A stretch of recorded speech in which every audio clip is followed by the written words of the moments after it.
existe na Bíblia algum tipo de previsão profética para esse conflito entre judeus e palestinos, já que os palestinos não são necessariamente descendentes de Ismael?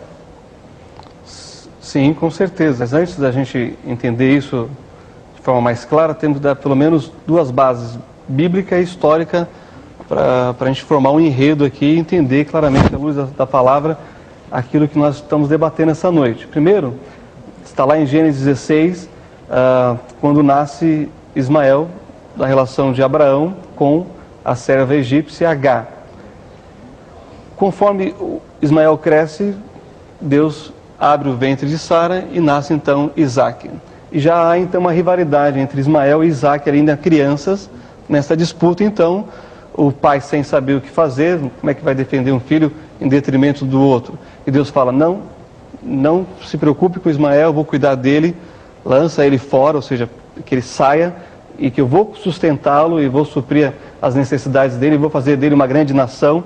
Tanto é que no capítulo 26 de Gênesis, aos 12 príncipes de Ismael, existem os 12 filhos de Jacó, que formam as 12 tribos de Israel, também tem os 12 príncipes de Ismael, que são as 12 nações árabes que surgem ali e que estão hoje no seu território, dominam, têm a sua liberdade de ir e vir na sua própria terra, que o próprio Deus deu para eles, né? E aí então você tem o nascimento de Isaac, o crescimento, ele casa com Rebeca e tem 2 filhos gêmeos.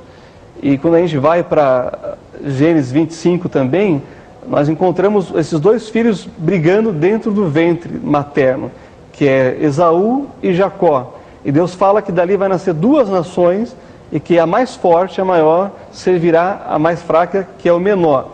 E o mais forte, na história a gente entende, sendo Esaú, que é a nação de Edom. Porque se formou como uma nação, uma cidade-estado primeiro, enquanto Jacó era um pastor cuidando de cabra, o Esaú já tinha um exército formado, já tinha terras, cidades conquistadas e implantadas por ele. Pois bem, mas esse conflito sempre existiu. Então nós temos, nós fizemos um teste de DNA entre palestinos, israelenses e árabes, há uma veia em comum, que é Abraão.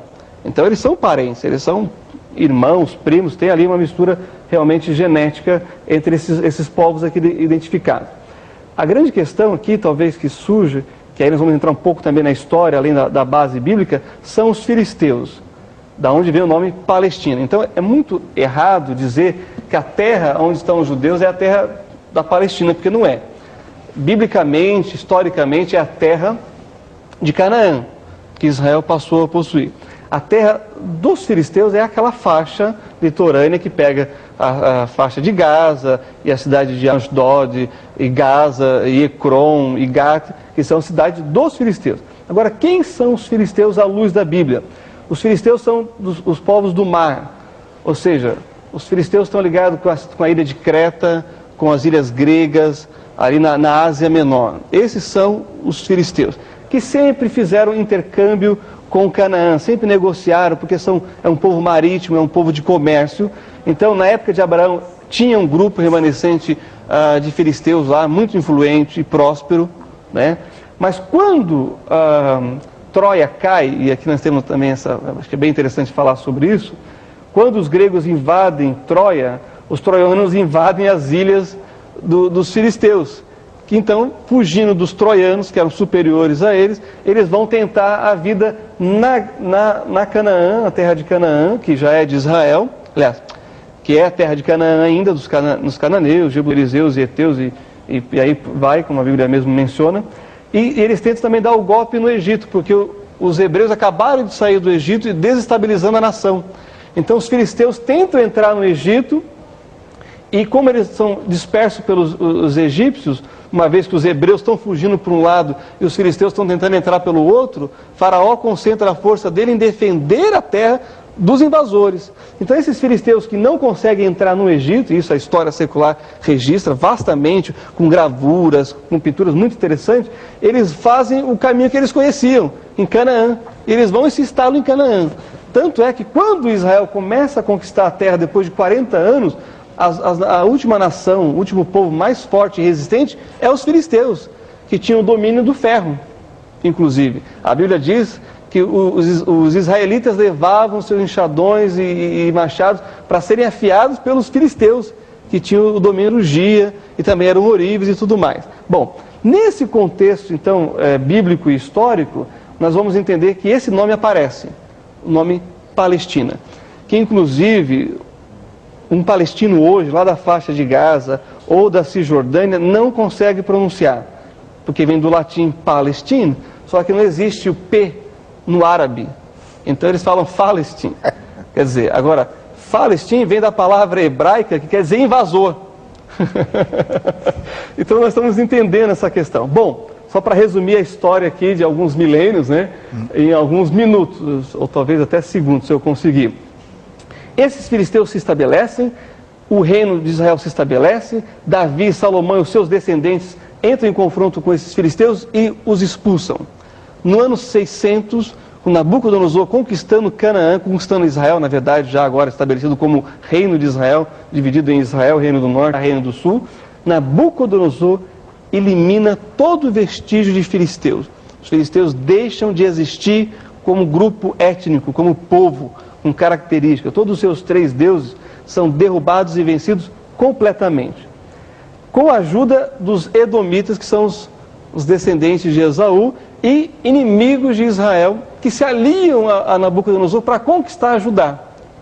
Só que com o passar do tempo, Nabucodonosor leva os cativos de Judá para a Babilônia, só que Edom presume de si mesmo e se rebela contra Nabucodonosor, que agora manda um novo exército para destruir Edom, e esses edomitas são expulsos para Cisjordânia e faixa de Gaza hoje. Então os palestinos, nós tivemos que traçar uma genealogia deles, um grupo étnico, são edomitas. Por isso que os palestinos têm sim característica de sangue de Abraão. Por isso que os genes identificam eles como irmãos, como parentes. Então os palestinos hoje, que eram nômades, porque eles foram desalojados da sua própria terra, que era Seir, Sela, Petra, toda aquela região transjordânica que Deus disse, não pisem lá, não conquistem os edomitas, nem os moabitas, nem os amonitas, porque são teus parentes, né? Mas pode cobrar imposto, pode dominar e taxar. Então esses palestinos se tornam povos nômades, porque eles foram desestruturados do seu habitat e começam a perambular nessa terra que está desolada. E com o tempo eles vão se fixando. Por isso que você encontra hoje um número grande de palestinos na faixa de Gaza e na Cisjordânia. Então, palestinos são esses. Traçando uma cronologia aqui, informação bíblica e histórica. Agora, esse conflito está mencionado na Bíblia, como o pastor mencionou, contra Israel e também contra os edomitas, que agora, modernamente, são chamados de palestinos, que eles até então nem sabiam que eram, porque eles viam como nômades. Isso vai acontecer em 1929, aliás, 49, com a Liga Árabes. Os árabes então disseram, não, quem é esse povo? Não, eles não são árabes. Então quem eles são? Eles são os palestinos. Quem são esses palestinos? Por que a terra de Israel recebeu esse nome?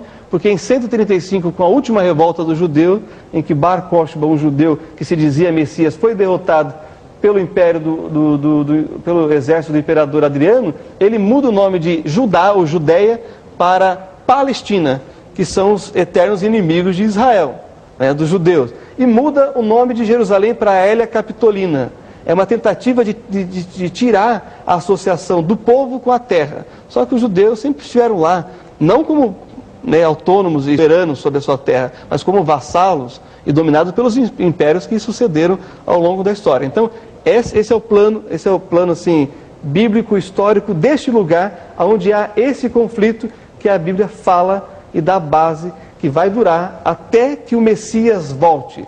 Por isso que Ismael e Isaque só se encontraram uma vez depois que Israel foi expulso da casa do pai, com a promessa de que Deus cuidaria dele, que Deus seria o pai dele, então, no caso de fazer a vez do pai de cuidar, eles se unem, Isaque e Ismael, na morte de Abraão.